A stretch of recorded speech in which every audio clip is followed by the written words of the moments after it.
Assalamualaikum warahmatullahi wabarakatuh. Anda pasti pernah mendengar kisah keajaiban finansial Khalifah Umar bin Abdul Aziz 717 sampai 720 Masehi. Dalam waktu kurang dari 3 tahun, Baitul Mal kas negara melimpah ruah, sampai-sampai para petugas kesulitan menemukan orang miskin yang berhak menerima zakat. Itu adalah prestasi yang mustahil.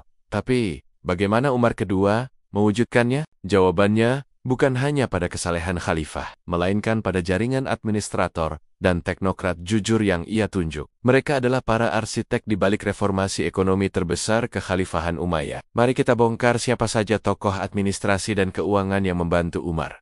Kedua, mengubah kezaliman menjadi kemakmuran. Langkah pertama Umar kedua sebagai khalifah, memecat gubernur dan pejabat korup. Umar tuh sadar, kebijakan sehebat apapun akan gagal jika dilaksanakan oleh tangan-tangan kotor. Prinsipnya sederhana, integritas lebih penting dari loyalitas suku. Ia mengganti seluruh pejabat yang ditunjuk berdasarkan nepotisme Umayyah dan menggantinya dengan ulama, fuqaha ahli hukum, dan teknokrat yang dikenal karena kesalehan dan kompetensinya. Para administrator ini harus siap bekerja di bawah standar etika yang keras, dilarang berbisnis, dilarang menerima hadiah, dan wajib hidup sederhana. Tokoh-tokoh ini menjadi pilar pelaksanaan dua reformasi terpenting, keadilan pajak dan pengembalian properti. Umar II tidak bisa berada di mana-mana, maka para gubernur inilah yang bertindak sebagai Menteri Keuangan, sekaligus kepala administrator di wilayahnya, Al-Sam bin Malik Al-Khawlani. Gubernur Al-Andalus, Spanyol, peran, diutus untuk membersihkan tatanan keuangan yang kacau. Aksi kunci, Al-Sam bersama Abdurrahman Al-Hafiqi, memastikan tanah dan properti yang disita secara tidak sah oleh jenderal atau kerabat Umayyah dikembalikan kepada pemilik aslinya, termasuk kepada non-muslim. Ini adalah reformasi Baitul Mal yang besar karena mengembalikan jutaan dirham aset publik. B.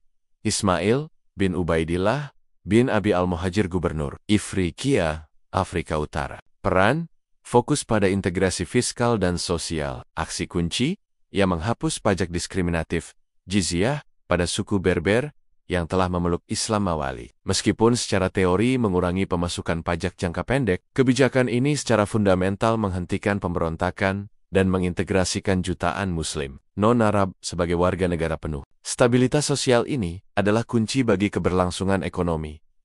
Abdullah Al-Hakami Gubernur Khurasan atau Irak.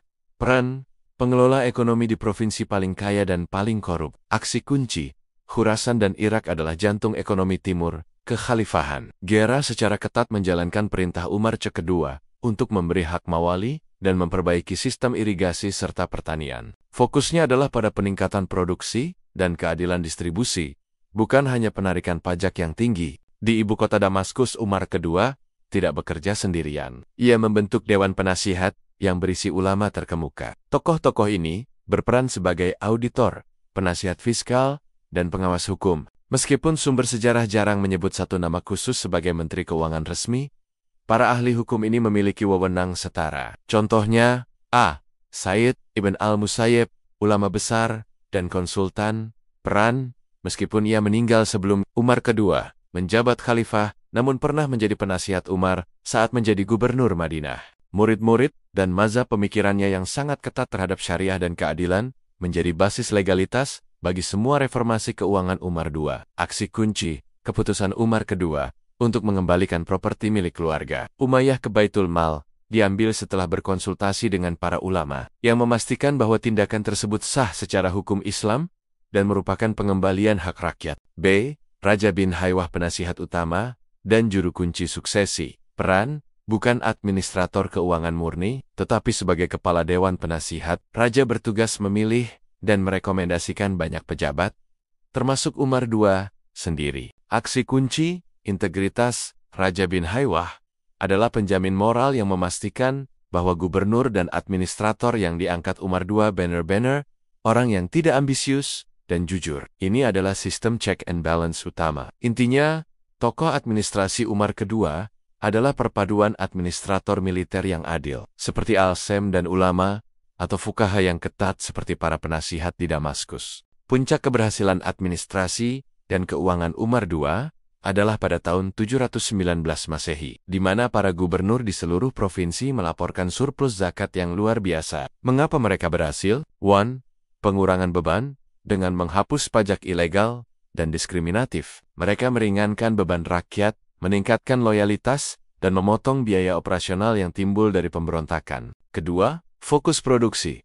Mereka fokus pada pertanian, irigasi, dan infrastruktur seperti pembangunan tempat persinggahan di jalan raya, yang secara langsung meningkatkan produksi dan pendapatan kharaj pajak tanah. 3. Akuntabilitas nol toleransi. Pejabat diawasi ketat, korupsi hilang, sehingga setiap dirham dari pajak benar-benar masuk ke Baitul Mal dan digunakan untuk kesejahteraan rakyat, memberi gaji, membayar utang, bantuan sosial. Kisah Umar kedua bukan sekadar legenda, tapi studi kasus nyata dalam manajemen publik Islam yang membuktikan bahwa etika dan administrator yang tepat adalah kunci utama menuju kemakmuran sebuah negara. Bagaimana menurut Anda, sistem administrasi seperti ini bisa diterapkan di masa modern? Komentar di bawah. Jangan lupa like, share, dan subscribe. Wassalamualaikum warahmatullahi wabarakatuh.